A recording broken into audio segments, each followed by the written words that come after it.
सीतारामचन्द्राभ्यां नमः। श्रीमद् वाल्मीकि रामायण अयोध्या कांड 17वां सर्ग।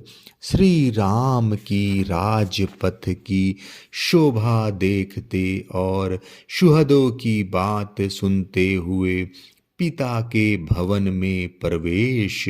इस प्रकार श्रीमान रामचंद्र जी अपने सुहृदों को आनंद प्रदान करते हुए रथ पर बैठे राजमार्ग के बीच से चले जा रहे थे। उन्होंने देखा सारा नगर ध्वजा और पताकाओं से सुशोभित हो रहा है। चारों ओर बहुमूल्य अगुर नामक धूप की सुगंध छा रही है और सब ओर असंख्य मनुष्यों की भीड़ दिखाई देती है। वह राजमार्ग श्वेत बादलों के समान उज्ज्वल भव्य भवनों से सुशोभित तथा अगुरु की सुगंध से व्याप्त हो रहा था। अच्छी श्रेणी के चंदनों, अगुर नामक धूपों, उत्तम गंधर्व गंध द्रव्यों, अलसी या सन आदि के रेशों से बने हुए कपड़ों तथा रेशमी वस्त्रों के ढेर, अनबिंधे मोती और उत्तमोत्तम स्फटिक रत्न उस विस्तृत एवं उत्तम राजमार्ग की शोभा बढ़ा रहे थे। वह नाना प्रकार के पुष्पों तथा भांति भांति के भक्ष्य पदार्थों से भरा हुआ था। उसके चौराहों की दही, अक्षत, हविष्य, लावा, धूप, अगर, चंदन, नाना प्रकार के पुष्पहार और गंध द्रव्यों से सदा पूजा की जाती थी। स्वर्ग लोक में बैठे हुए देवराज इंद्र की भांति रथारूढ़ श्री राम ने उस राजमार्ग को देखा। वे अपने सुहृदों के मुख से कहे गए बहुत से आशीर्वाद को सुनते और यथा योग उन सब लोगों को सम्मान करते हुए चले जा रहे थे। उनके हितैषी सुहृद कहते थे, रघुनंदन, तुम्हारे पितामह और प्रतिपितामह, दादे और प्रदादे जिस पर चलते आए हैं, आज उसी मार्ग को ग्रहण करके युवराज पद पर अभिषिक्त हो आप हम सब लोगों को निरंतर पालन करें। फिर वे आपस में कहने लगे, भाइयों, श्री राम के पिता तथा समस्त पितामहों द्वारा जिस प्रकार हम लोगों का पालन पोषण हुआ है, श्री राम के राजा होने पर हम उससे भी अधिक सुखी रहेंगे। यदि हम राज्य पर प्रतिष्ठित हुए श्री राम को पिता के घर से निकलते हुए देख ले, यदि राजा राम का दर्शन कर लें, तो अब हमें इहलोक के भोग और परमार्थ स्वरूप मोक्ष लेकर क्या करना है। अमित तेजस्वी श्री राम का यदि राज्य पर अभिषेक हो जाए तो वह हमारे लिए जैसा प्रियतर कार्य होगा, उससे बढ़कर दूसरा कोई परम प्रिय कार्य नहीं होगा।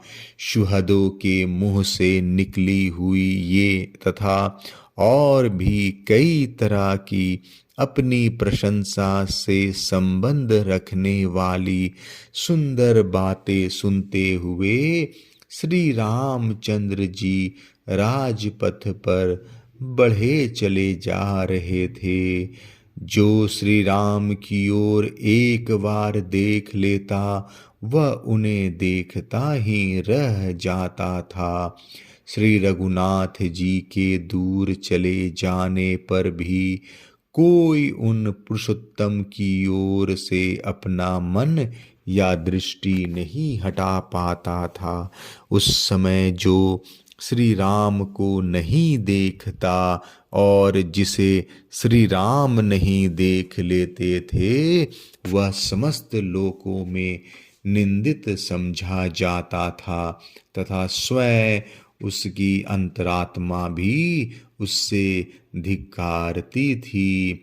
धर्मात्मा श्री राम चारों वर्णों के सभी मनुष्यों पर उनकी अवस्था के अनुरूप दया करते थे, इसलिए वे सभी उनके भक्त थे।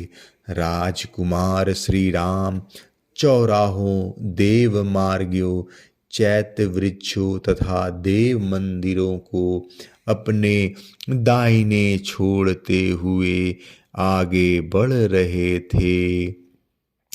राजा दशरथ का भवन मेघ समूहों के समान शोभा पाने वाले सुंदर अनेक रूप रंग वाले कैलाश शिखर के समान उज्ज्वल प्रसाद शिखरों अट्टालिकाओं से सुशोभित था। उसमें रत्नों की जाली से विभूषित तथा विमानाकार क्रीड़ागृह भी बने हुए थे, जो अपनी श्वेत आभा से प्रकाशित होते थे। वे अपनी ऊंचाई से आकाश को भी लांघते हुए से प्रतीत होते थे। ऐसे गृहों से युक्त वह श्रेष्ठ भवन इस भूतल पर इंद्र सदन के समान शोभा पाता था। उस राज भवन के पास पहुंचकर अपनी शोभा से प्रकाशित होने वाले राजकुमार श्री राम ने पिता के महल में प्रवेश किया। उन्होंने धनुर्धर वीरों द्वारा सुरक्षित महल की 3 ड्योढ़ियों को तो घोड़े जूते हुए रथ से ही पार किया, फिर 2 ड्योढ़ियों से वे पुरुषोत्तम राम पैदल ही गए। इस प्रकार सारी ड्योढ़ियों को पार करके दशरथ नंदन श्री राम साथ आए हुए सब लोगों को लौटाकर स्वयं अंतपुर में गए।